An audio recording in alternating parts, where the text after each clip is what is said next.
Welcome everyone to my YouTube channel. This is International Master William Paschall for Video Chess Training. Today we're going to start a series on chess opening theory. This is a two-part series on the four knights English, with black playing 4 bishop to c5 and white the critical move 5 knight takes e5. We're going to break the series up into two parts, the sidelines and the main line. So today in part 1, we're going to take a look at all the sidelines that can arise other than the critical main line, which was featured in the famous game VideoChessTraining 1966 Soviet Championship. That we're going to save for part 2 and the deeper analysis of the main line there. This line is quite interesting and was suggested to me when I was playing a live stream this week. So after c4, e5, knight to c3, knight f6, knight f3, knight c6, we reach the tabia position in the English, the 4 knights variation, and white playing the critical move g3. This is theoretically the strongest. It has the best score statistically. I also believe it's probably white's best move. Black has a lot of options, but one interesting option here of the many, the main line is really either bishop b4 or d5 going into reverse Sicilian. But many players play bishop to c5. And the state of theory here is more or less that most players, including Magnus Carlsen himself, have opted for bishop g2 and going into a kind of normal English position, letting black get away with putting the bishop on c5 so as to try to maybe exploit the bishop later. That's a very flexible way for white to play, but I'm not convinced it's any better than knight takes e5. However, it might leave more tension in the position and be a little bit like more, there may be more opportunities to outplay the opponent later, basically, without simplifying.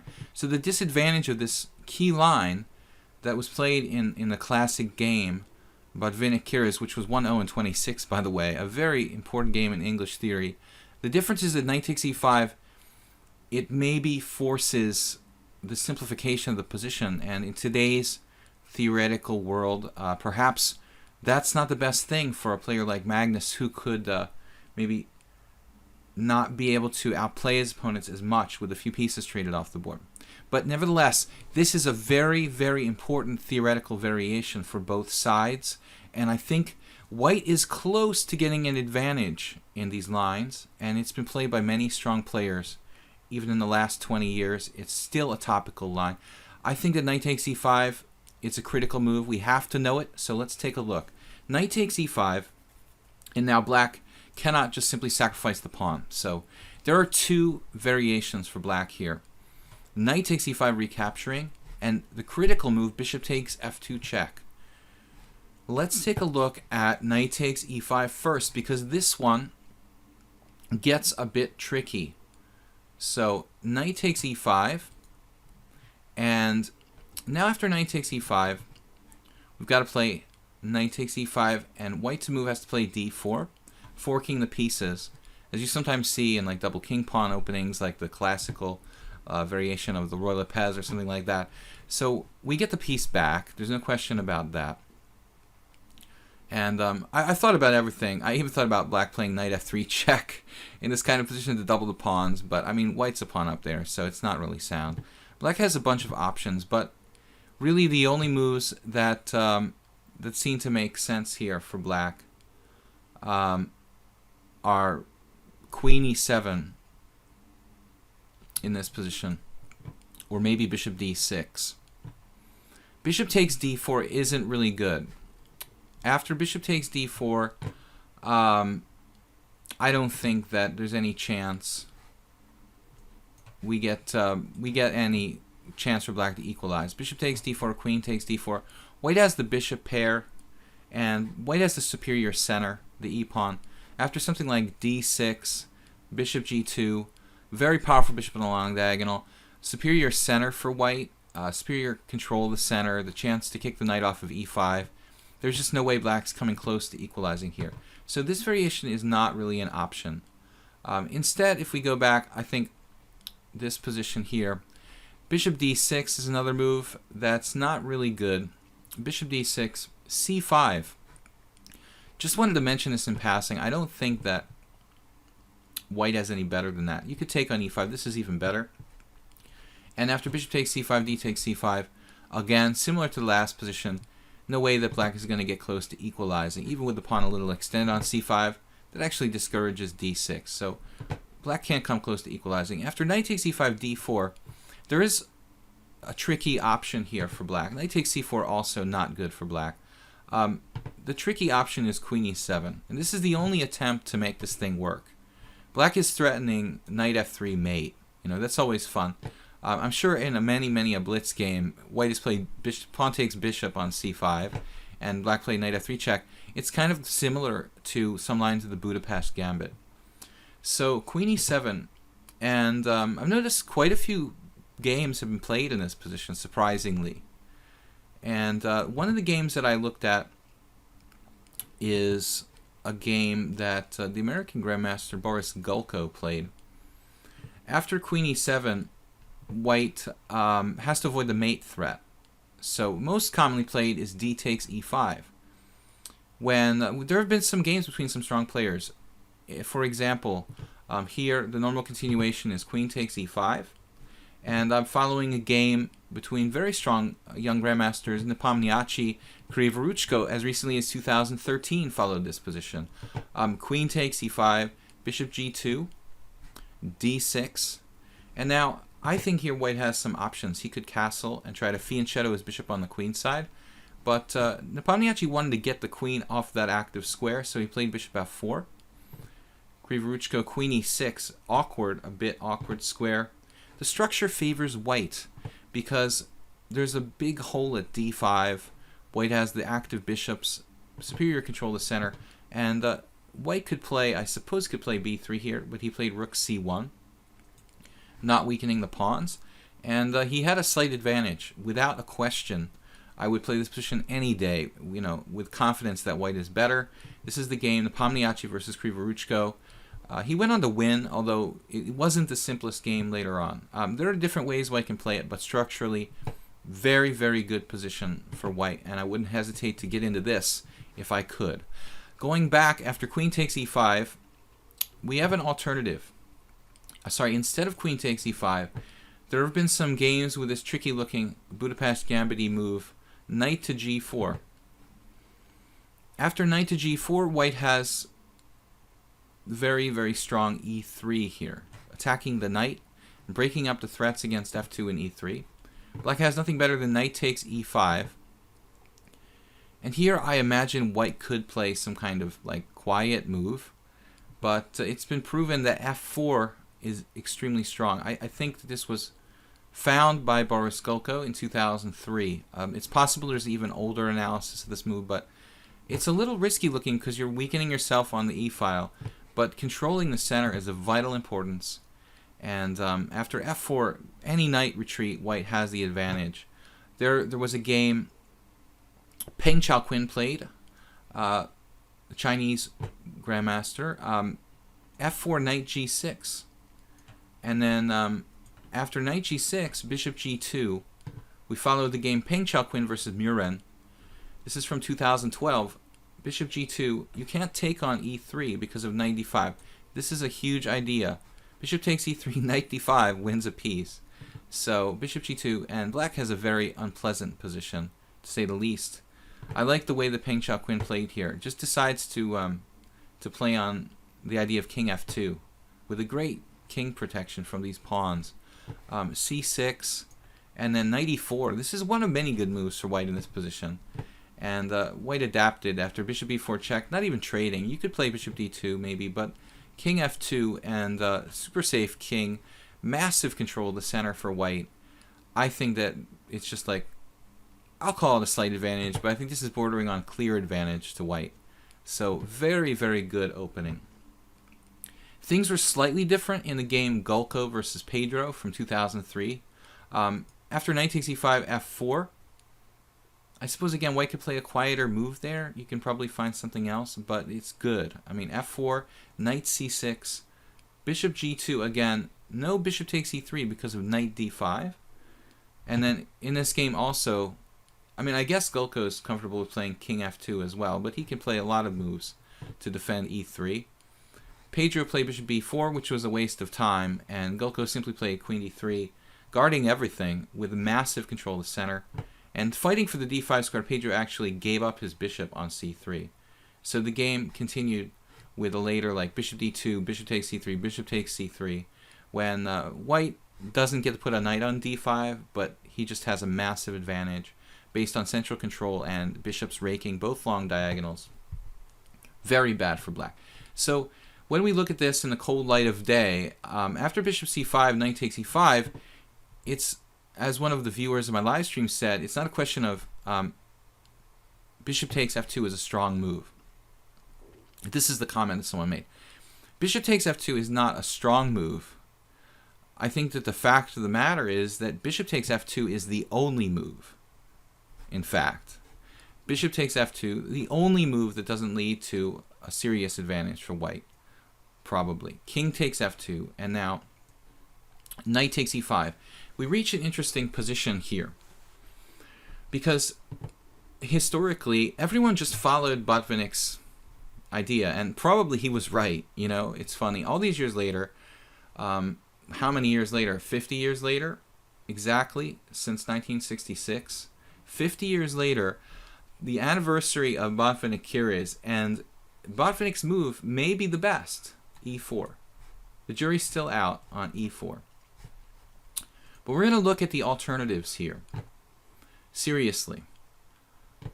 I mean, black is threatening to win a pawn on c4. So I think that if we go over the top to try to make prophylactic moves like h3 or something like that to take away knight g4, I would imagine black can grab the pawn and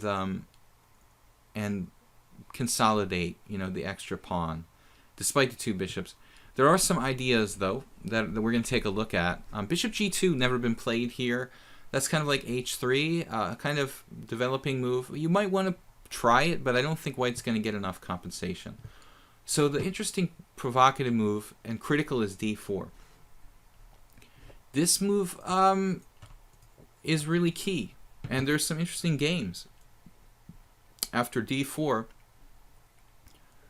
we're going to take a look at the only line that really matters. I mean, if black plays passively here, he could, with like knight to g6, and I've seen that happen.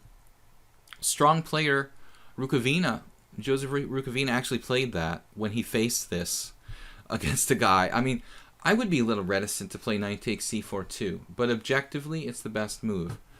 Knight g6 could transpose to some other lines, which are a little bit passive for black. But knight takes c4 is critical, and here we follow a couple of games. One is a correspondence game, and one is a game played by a very strong grandmaster with black. Knight takes c4, e4, absolutely critical, and now d5. I would give this an exclamation and say probably this is critical and the only really good move and the only chance for black. So now here we're following Alexander Delchev, Bulgarian grandmaster, 2600 plus. He played this with black, and it's the best move. And his opponent, a French master named Colin Vincent, played here. The interesting move, king g2. Getting his king off the f-file to free the pieces. But this move seems to have a little bit of an issue. King g2, and I'll try to find my analysis here. So king g2, knight b6. This is best. Knight b6, a very heads-up move by Delchev, and then e5. Best play by both sides. Knight e4, critical position. I think this is best play for both sides after the speculative, aggressive move d4. And here, Colin Vincent made a mistake. He made a very natural move, but fell into a nasty trap. This looks like the right move, bishop d3, but it fails tactically. And after Delchev's bishop h3 check, Well, let me tell you this, folks. I'm not going to go through this whole game, but it's a good game to take a look at. One of the most exciting games I've seen in a long time, Vincent versus Delchev.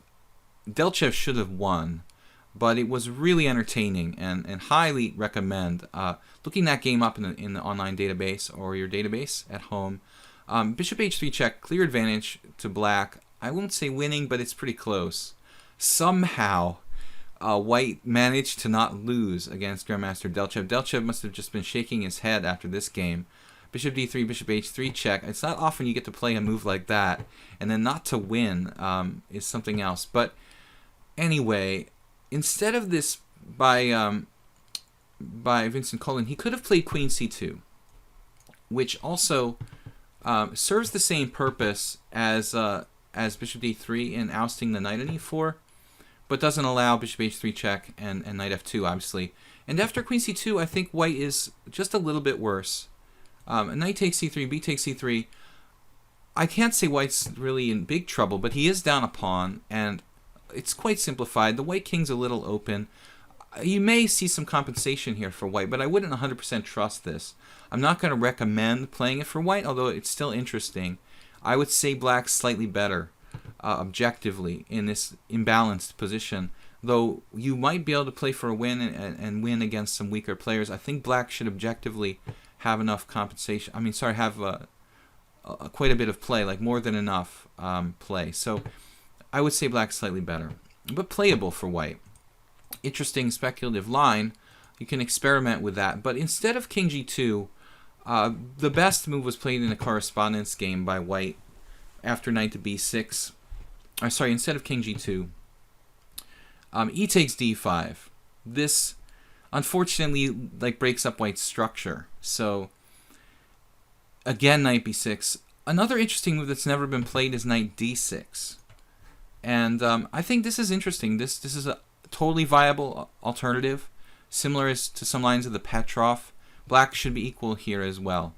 The correspondence game Reimer versus Cardelli from 2013 went knight b6, queen e2 check, king f8, and it's totally balanced. I think bishop g2, I would call it equal. Knight f takes d5. This is now analysis, what would probably happen with best play. Knight takes d5, knight takes d5, knight takes d5, and then rook f1, enabling White to sneak the king back to g1. This is dead equal. c6, king g1. If anything, I think I'd prefer Black here because the position's pretty easy to play. And actually, if White isn't careful and allows the White squared bishops to be traded, something like bishop e6, queen d7, bishop h3, it could be better for Black. But in the meantime, the Black king is unstable on f8, so Black has a better structure. I think that probably h5 might be on tap for Black at some point. It's a little imbalanced, but dynamically equal. So that's probably how it would go. If you are safety-minded, I guess you could play knight d6 instead of knight b6 for Black. But nevertheless, d4, an interesting pawn sacrifice for White to have in your arsenal. Objectively, Black can equalize. So we go on to another alternative here, which is the critical line, I think, and playable and more interesting, a little more interesting than d4, b3. And b3 defends the pawn on c4 concretely. So there's no gambits. It costs a little bit of time, but as you can imagine, the bishop coming out to b2 or a3 is very, very interesting and creates a lot of possibilities for White. This move was first played, I don't know if it was ever played before that, first played in a published game in a very, very high level tournament. It's Topalov versus Karpov from 1997 from the Monaco Blitz Rapid tournament. I believe this was a rapid game. b3. And Karpov's analysis is good. This was 1997. He was still, just a few years removed from the World Championship. So Karpov was in good form. And he played here, I think, the critical move, d5. This makes sense. White's playing a little slow with the double fianchetto. King's still in the center. So opening the position makes sense to me. Some people have castled here for Black. I don't think it's as good. And after castles, I looked at the following variation. d4, and again, knight g6 transposes to some passive lines. I don't really like it. So d4, knight g4 check, I think is critical. And I think white can get an edge here. King g1, rook e8, queen d3. And this is just analysis on my own. But black needs to get a grip on the center. So there's this positional pawn sacrifice idea of c5, which I think is really cool. And after h3, c takes d, queen takes d4. Black gets an outpost for the knight, which he needs vitally here.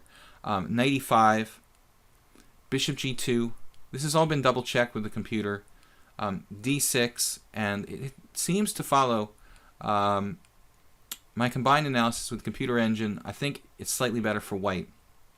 King h2, knight back to c6. Not absolutely essential, but the queen is very strong on d4. Queen d2, and then there's this interesting idea the computer came up with. Bishop f5, getting control of the center. Bishop e2, and then, again, not the only move, but I like this bishop e4, occupying and blockading. Knight takes e4, knight takes e4, queen f4, and white is a tiny bit better. I'm not going to say like it's a serious advantage, but a slight advantage. Something more than nothing for white. I would prefer white here. It's 6 pawns each. Both sides have a weak pawn. Black has pretty strong knight in the center. Queen g5 is probably the move now. Trying to trade pieces and keep the control of the e4 square. So interesting play though is possible, and I think white can play for an advantage. So b3, this Topalov idea is quite tricky. Black has to be accurate. d5, so d5, now d4, and we have key position here. After d5, d4, this is the wrong position. I'm at b3, d5, now d4 for white, and there is a really cool line here that's never been played before, suggested by the computer engine. Hard to find over the board. Obviously, Karpov's analysis was there because he found a really cool line for black, but this is something that you can't really see without a computer engine, and it would be hard to find. Knight e4 check. Knight e4 check, knight takes e4, d takes e4, and now white has a great move because there are a lot of threats of queen f6 check. You have to play king g1. Unfortunately, temporarily blocking the rook on h1. But I mean, this kind of thing, you know, it's not exclusive to this English. You see a lot of lines in like the Pierts where white plays bishop c4 and bishop takes f7. This whole idea of like trading knight for bishop, with a bishop takes f2 or bishop takes f7, and the king being kicked to g8, it's something that crops up in other openings. Sometimes double king pawn, sometimes the Pierts defense. So it's kind of a mechanism that occurs in many different positions. King g1 with the rook boxed in on h1, it's a very typical situation in the Pierts. King g1, castles, this is my own analysis. Bishop g2 and rook e8. Notice the hanging queen on d1, making all this possible for black. And then h3. And I'm going to go out on a limb and say white is slightly better here. But I'm not, you know, of the opinion that black is much worse. It's just, if I have to pick a side, I like the two bishops. I think despite the weakened king position, I go with the two bishops. So I would play this for a win with white, and I think it's an interesting line. That's just one very, very complex possibility, but never been played before. Knight e4, interesting novelty. Karpov here, knight to c6, not tempted by knight g4 or anything like that. Knight to c6, staying central. I think this is probably the best line for black. So Karpov back in 97, this is probably his analysis. I mean, it could be intuition, but I have the feeling he probably had this analyzed for a very long time. Knight c6, because he played a lot of games in the Four Knights English. And now Topalov here, I mean, let's give the guy credit. What a fantastic player. You know, all these years ago in 97, he was a factor. Now he's still a factor now. Great theoretician, lots of creative ideas. Here he comes up with this. h3, this is a great move. really. And I think, I'm not sure if anyone really appreciated how important theoretically this game was at the time, because not too many people have repeated b3. But I think it should be repeated because it's very interesting. h3, and now Karpov kind of sidestepping some danger. I don't know what Topalov planned, if he planned on playing d5, but there's a creative and kind of interesting line here. D takes c. And let's take a look at my analysis. After d takes c, it didn't get played, but I have the feeling maybe Topalov was planning on playing d5. I don't think that's critical.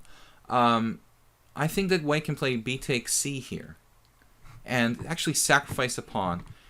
B takes c, queen takes d4, or knight takes d4, also very complicated. And I don't know if these guys considered this, but this looks like really actually the critical continuation. When bishop g2, white sacrifices a whole pawn, but look what he has. He has two huge bishops, open lines for his rooks, a better king in the center. I mean, this has to give white some kind of an initiative. After bishop g2, I looked at knight d7 and then rook b1. And I say initiative to white. I don't care. I mean, I care, but it's a pawn down, but it's still, I would prefer to be white here. I think white has chances to play for a win. So I think Karpov did well not to go into this. Although Topalov may not have seen this sacrificial idea, been planning to play d4, d5, this actually turns out to be the most critical. So after d takes c4, Karpov did good to avoid that. He castled instead. And then bishop g2. And then Karpov goes with d takes c4. I think at this point it may be kind of forced. D takes c4. And now Topalov playing d5. And after that, the game was very murky. It was a typical Topalov kind of position. I think that once he gets a grip, once Karpov gets a grip on a square, an outpost square, like e5 for his knight, he was kind of out of danger. And I think the game ended in a draw. It was a very interesting struggle, but not a friendly draw. Instead of d5, though, it would have been interesting to see what would happen after b takes c4. Like I suggested in the other line, this is just analysis, but possible line would be this complex line. Knight takes d4. Again, queen takes d4 would be similar to what I looked at before. But knight takes d4, bishop a3, hitting the exchange, rook e8, and then bishop c5, geometric kind of, driving the knight back, knight e6, queen takes queen, rook takes queen, and then going for the open file, rook d1, playing for the back rank weakness. And white has compensation for material. Black has to be careful here. Rook e8, and I conclude here with bishop e3. This is where I want to stop because we can't analyze forever. It's move 16, but white has very good compensation for the sacrificed pawn. We have two bishops, some chances on both sides of the board, maybe g4, g5, expanding on the king side. White has good control of the center. It's hard for black to get the pieces out. Rook b1's coming. I say, if I have to choose a side, I'd rather be white, a pawn down here. So interesting play. And making b3 a tempting alternative to the main line. So what else can we analyze here? After b3, that's about the size of it. I mean, black could again do something passive with d6 or castles. Not really that critical. So we go on to conclude our analysis here with some alternatives to the main line. We're going into the main line now with e4. This is Botvinnik Kiris. When black should play c5. 50 years later, and this is still black's best. And next video we're going to go into heavy detail on this continuation c5. Most recently played in, I think, an Aronian Svidler game. But instead of c5, black has the alternative of d6. And I don't like this for black. Although if you look in the chess databases, black has scored okay. I think that it's not okay for black, this position. I have two games to show you, at least two little snippets of games. There's one which was pulled off Timon, and that went d4. This is Timon playing black, and this is, he doesn't play c5. I think it's crazy not to play c5 because white has a huge center, the two bishops, all kinds of dynamics, and white's got to be a little bit better here. Knight g6, bishop g2, castles, and then h3. And there's two games.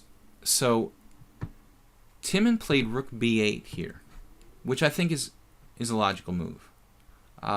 Getting off the long diagonal, rook b8, and pulled off, who's a strong German master, rook f1, bishop e6, b3, queen c8, and now pulled off to g4, which I think is fine, and he ended up losing after like h6, knight h7, but he's better. G4, it's better for white. He lost not because of the opening. This is a good position for white. Timon is in trouble here. I mean, he really should have been pushed to the brink of maybe losing this game. I mean, if it had been like Korchnoi Timon, it probably would have been 1-0. But because it was pulled off, Timon pulled off had a bad day. I don't know. He didn't even draw. He lost. It shouldn't have gone that way. But instead of g4, I have an improvement here. Bishop g5 after queen c8. Bishop g5, offering to sack a pawn to open the h file, which would be like deadly for black.